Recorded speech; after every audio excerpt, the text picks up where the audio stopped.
Shalom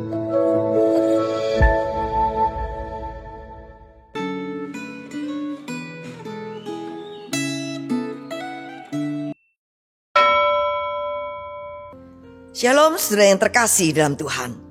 Kita akan melanjutkan perenungan Gema dari Injil Lukas pasal pertama dengan tema Anugerah Allah. Sebuah perenungan bersama bahwa anugerah Allah bukan hanya membawa kita kepada keselamatan, tetapi juga memberi kita kekuatan untuk menjalani hidup sebagai ciptaan baru dalam Kristus. Mari terlebih dulu kita berdoa. Kami bersyukur atas anugerah-Mu yang tak terhingga ya Tuhan. Saat ini kami datang untuk merenungkan sabda-Mu dan memahami lebih dalam bagaimana anugerah-Mu bekerja dalam hidup kami. Bukalah hati kami untuk menerima kasih-Mu dan ajari kami untuk hidup sebagai ciptaan yang baru, yang hidup dalam anugerah-Mu. Dalam nama Yesus Kristus kami berdoa. Amin. Bacaan firman Tuhan diambil dari Injil Lukas pasal pertama ayat 25 sampai 56.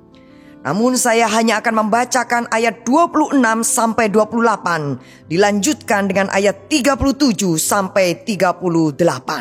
Demikian firman Tuhan. Dalam bulan yang ke-6, malaikat Gabriel disuruh Allah pergi ke kota bernama Nazaret di Galilea, kepada seorang perawan yang bertunangan dengan seorang bernama Yusuf dari keluarga Daud. Nama perawan itu Maria. Ketika datang kepada Maria, malaikat itu berkata, "Salam, hai engkau yang dikaruniai, Tuhan menyertai engkau." Sebab bagi Allah tidak ada yang mustahil. Kata Maria, "Aku ini hamba Tuhan. Jadilah padaku menurut perkataanmu itu." Lalu malaikat itu meninggalkan dia. Anugerah adalah pemberian yang diberikan bukan berdasarkan alasan kepatutan atau alasan timbal balik.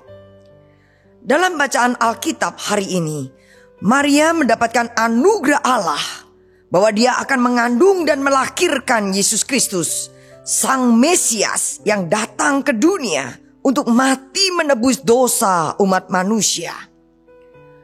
Untuk membuat pemilihan Allah atas diri Maria menjadi lebih masuk akal, dikembangkanlah suatu keyakinan bahwa Maria itu dilahirkan tanpa dosa. Akan tetapi keyakinan semacam ini adalah keyakinan yang tidak memiliki landasan Alkitab.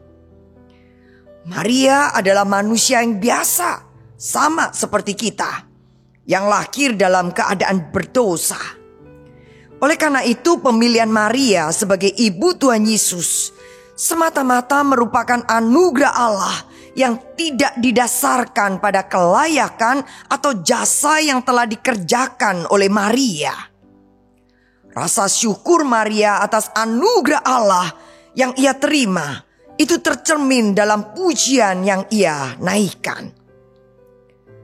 Salah satu moto reformasi ialah bahwa keselamatan merupakan anugerah Allah.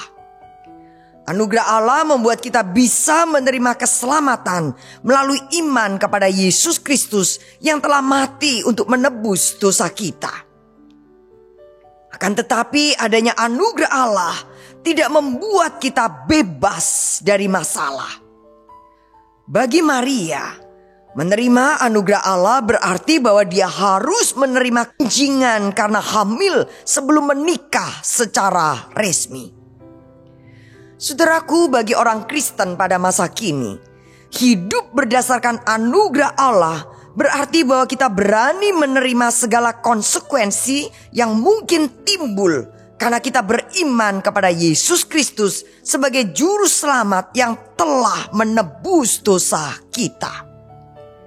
Bila kita sungguh-sungguh sadar bahwa kita adalah orang berdosa dan kita sungguh meyakini bahwa Yesus Kristus telah menebus dosa kita, kita akan dilahirkan kembali menjadi anak-anak Allah dan kita akan menjalani hidup sebagai ciptaan yang baru.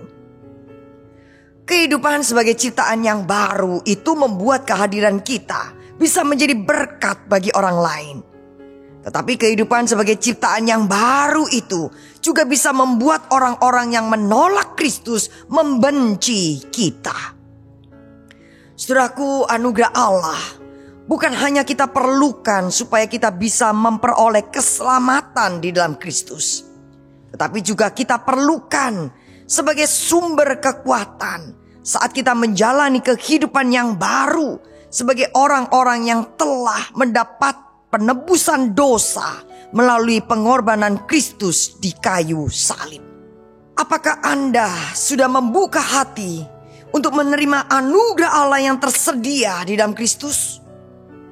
Apakah Anda sudah bersandar kepada anugerah Allah saat Anda menghadapi berbagai pergumulan di dalam kehidupan Anda? Mari kita berdoa. Terima kasih Tuhan Yesus atas anugerah-Mu yang luar biasa.